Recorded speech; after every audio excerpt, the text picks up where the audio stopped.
अस्सलाम वालेकुम नाज़रीन।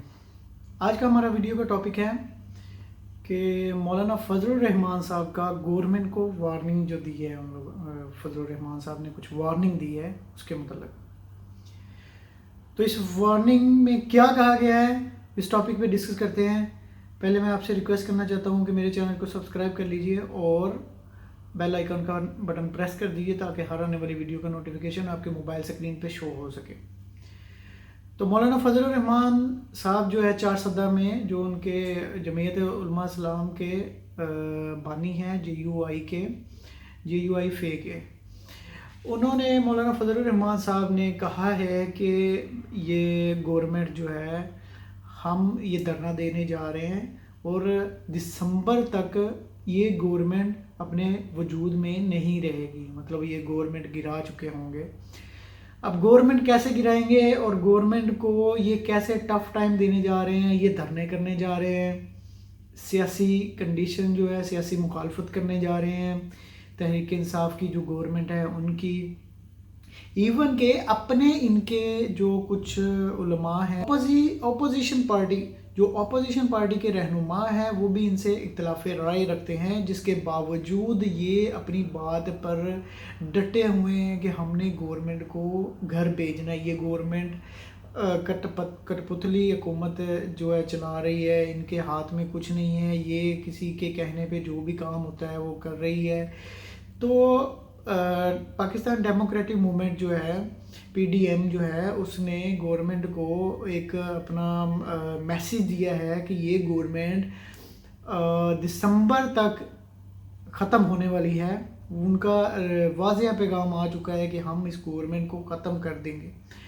अब आप इस मैसेज को कहाँ तक सही तस्लीम करते हैं?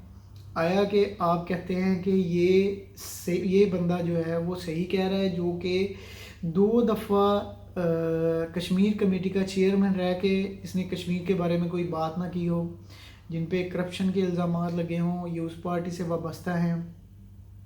वो पार्टी का जो सदर है वो ऑलरेडी भगोड़ा है, वो दहशतगर्दी उसमें आ रहा है, उसको ब्लैक लिस्ट कर रहे हैं, उसका पासपोर्ट जो है वो ब्लैक लिस्टेड कर रहे हैं। और अब चार सद्दा में जो ये रैली का इनकाद किया गया है वो 16 अक्टूबर को गुजरांवाला में ये पहली रैली मुनक्कद कर रहे हैं। गुजरांवाला में पहली रैली होगी, जो कि मौलाना साहब का कहना है कि अवाम का समंदर आ जाएगा। अवाम का समंदर कितना होता है वो आपको पता है, कितने के लोग आ जाएंगे वो भी आपको पता है, कितने के लोग ये खुद हायर करके ले आएंगे।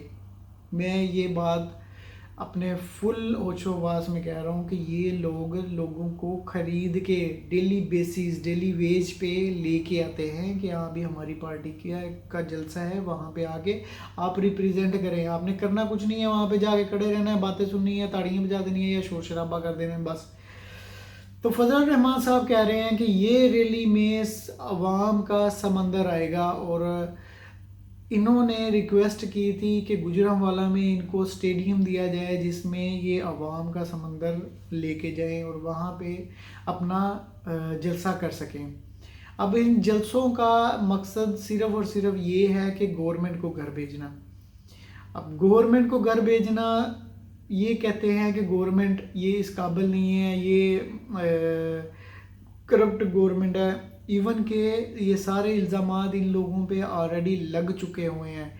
PMLN की गवर्नमेंट इस वक्त तक इनके मैक्सिमम बंदे जो हैं वो जेलों में रह के आ चुके हैं, और जेलों में रह के आने से जो रह के आ चुके हैं, जो जाने वाले हैं, सबके मुंह से आप एक ही बात सुनेंगे, हम कौन सा न्यू जा रहे हैं, हम कौन सा पहली बार, हमने जेलें देखी हुई हैं। भाई देखी हुई हैं तो अपनी गलतियों से देखी होंगी ना, और आगे भी अपनी गलतियों से ही देखेंगे। तो इस पे मैं और ज़्यादा तबसरा नहीं करना चाहता, लिहाजा मैं आपको बताता चलूँ कि पहला जलसा 16 अक्टूबर को गुजरांवाला में हो रहा है। दूसरा जलसा जो कि 18 अक्टूबर को कराची में किया जा रहा है। फिर उसके बाद 25 अक्टूबर को कोयटा में अवाम का जो समंदर है वो तुलू होगा, और 22 नवंबर को पाकिस्तान तहरीक का सबसे बड़ा इज्तिमा पेशावर में होगा। अब देखते चलते हैं कि पेशावर में और ये कोयटा में, कराची में और गुजरांवाला में क्या सी पहला ही जलसा इनका बता देगा कि ये कितने पानी में है और अवाम की अवाम को अवेयरनेस आई है या नहीं आई है अभी तक। क्योंकि जितने काम अभी तक हम हमारे साथ हो चुके हैं, जितनी प्रॉब्लम हम फेस कर चुके हैं और जितना सख्त टाइम हम पे चल रहा है, उससे हमें लाजमी कुछ ना कुछ नतीजा अखज़ करना चाहिए। आया कि हमने चोरों का साथ देना है, आया कि हमने गवर्नमेंट का साथ देना है।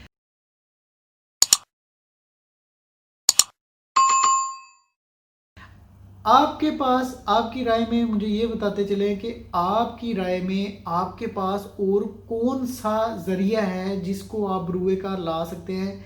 आपके पास ऑप्शन कौन सी बची है, आपके जहन में कौन सी ऑप्शन आती है। अगर इमरान खान साहब भी चले जाते हैं, आपके पास पीटीआई की पहली ऑप्शन है जो अभी चल रही है, दूसरी ऑप्शन पीएमएलएन है, तीसरी ऑप्शन जरदारी साहब है, या जरदारी साहब कह लें या बिलावल भुट्टो साहब कह लें।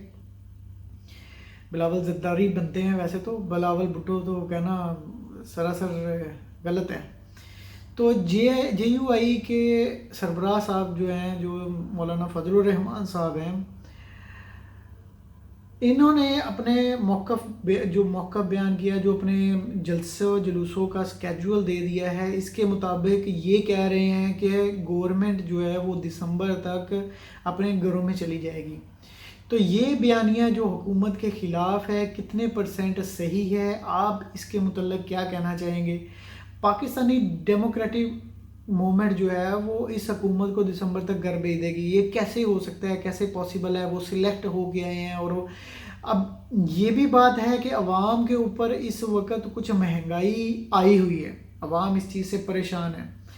अब अवाम कितने % PMLN का साथ देते हैं, क्योंकि महंगाई तो PMLN के दौर में हुई थी, तब तो कुछ ऐसा नहीं हुआ था, तब तो सब कुछ चल रहा था। एक निजी न्यूज़ चैनल को इंटरव्यू देते हुए मरीम नवाज साहब ने सख्त तनकीद की है गवर्नमेंट के ऊपर, हुकूमत के ऊपर। इस वक्त ऐसा निशाना बनाया जा रहा है, अपोजिशन को निशाना बनाया जा रहा है कि अपोजिशन के हर बंदे को टारगेट बना के उनके ऊपर तफ्तीशें करवाई जा रही हैं। भाई तफ्तीशें करवा रही है तब तो तफ्तीश हो लेने दो भाई, तुम्हारे पास पैसा कहाँ से आया सिर्फ वो बता दो, बात क्लियर हो जाएगी। बात का कोई ऐसा जवाब नहीं रहेगा कोई आपको कह सके कि भाई आपसे कोई बात भी कर सके। आपके वालिद साहब बाहर जाके बैठ गए हैं और आप टीवी चैनल्स पे आके इंटरव्यू देती हैं कि हाँ भी हम उन्होंने कहा कि इसकी हुकूमत को तस्लीम नहीं करती हूँ। ये शुरू से ही कह रहे हैं कि हम इस हुकूमत को तस्लीम नहीं करते। इनके तस्लीम करने से या ना करने से क्या होगा, इनका पहला जलसा ही बता देगा कि इन्होंने अवाम ने सिलेक्ट किया है या पब्लिक ने सिलेक्ट नहीं किया। तो मरीम नवाज जो है वो मज़ीद कहती हैं कि हुकूमत ना तो रूहानी तौर पर, मतलब आइनी तौर पर ये हुकूमत बनी नहीं है, ये करप्ट हुकूमत है, 2 नंबर तरीके से आई है हुकूमत। इवन के जो पब्लिक है, पब्लिक की आप राय देखेंगे किसी भी वीडियो में जाके, आप किसी भी पब्लिक की राय देखेंगे तो वो हमेशा हमेशा जो उनके सामने हकीकत आ रही है वो उसी को ही जवाब बना के अपना जवाब देते हैं, और जवाब हमेशा PMLN के अगेंस्ट होता है, क्योंकि उन्होंने बहुत से ऐसे काम किए हैं जिससे उनके जो राज हैं अफशा हो चुके हैं। अब उन्होंने कहा कि ये हैंड पैक्ड आदमी है, जो इमरान खान साहब है वो हैंड पैक आदमी है। हैंड पैक आदमी है, उससे क्या बात पता चलती है कि ये सिर्फ़ और सिर्फ किसी के कहने पे काम कर रहा है। अब इमरान खान साहब वो तो किसी और बंदे की कभी सुनते नहीं है, कैसे हैंड पैक है, कैसे वो किसी और के पीछे लगते हैं। वो तो जो काम कर कहते हैं वो कर देते हैं, और जो कोशिश करते हैं कि वो काम पूरा हो जाए। अब PTM का जो राय इजहार है, जो आज़ादी है राय इजहार की, वो उनको मिल गई है, उनको अप्रूव कर दिया गया है कि वो स्टेडियम के अंदर जलसा कर सकते हैं।